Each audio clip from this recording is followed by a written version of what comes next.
The following set of videos is designed to give a setting, background, introduction to the time period we know as the major prophets. The first of these is Jeremiah. He prophesied during the reign of Josiah. He prophesied during the reign of all of the kings up to and including those that went into exile. He saw the fall of Jerusalem 586 BC. The next major prophet would be Ezekiel. He went into exile at the second time Nebuchadnezzar came against Jerusalem, and he was carried away with his family to live in Babylon. Daniel would be the third major prophet, though he never exercised what we think of today as the office of a prophet. He was a government administrator. He was carried away in 605 BC as a child, and we know that he had to be quite young because he lived until the first year of Cyrus at least, the king of Persia, 539 BC. This next section that we're going to look at deals with the anti-supernatural bias that you're going to run into reading virtually anybody who writes about the Old Testament today. This anti-supernatural bias demands that things are out of order, things don't fit in the way the evidence presents itself. We'll take a very quick look at some of these. The first evidence of this anti-supernatural bias is universal uniformitarian assumptions. Now that's a rather big word, but all it means is the present is the key to the past. Sometimes it's just called that. It is a religious belief that the past can be analyzed in terms of present processes. It is the rigid belief that worldwide catastrophes have not occurred in the historic past. These people believe that any and all worldwide catastrophes occurred before the arrival of civilization. They believe in local catastrophes such as the eruption of Mount St. Helens or Mount Vesuvius even. They believe in tsunamis and earthquakes.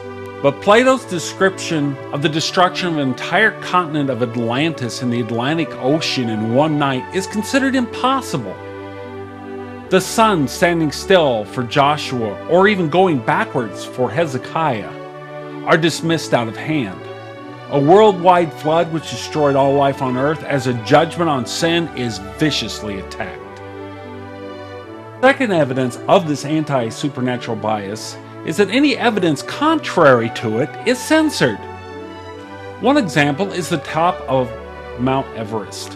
When Sir Edmund Hillary climbed to the top in 1953, one of the things he was looking for, specifically, were marine fossils that he had heard about. He found an enormous number of intact marine fossils that are known as ammonites. This proves that the Himalayan mountains were formed in a sudden catastrophic event. In order for the ammonites to remain intact, they had to be put in place while they were still moist. Only if the layer around them were still mud would they be preserved intact. However, since water weighs approximately 8 pounds per gallon, it could not remain moist for a long, slow upthrust. A third evidence of an anti-supernatural bias is massive misinformation. 10 different serious professional geologists can examine the exact same strata, and they will usually come to 10 different conclusions. Yet museums and parks all across the world have identified fossils, geologic formations, and historic artifacts with very specific dates, very specific information. The truth is that even dating the founding of Carthage, a known city with abundant written records, is difficult.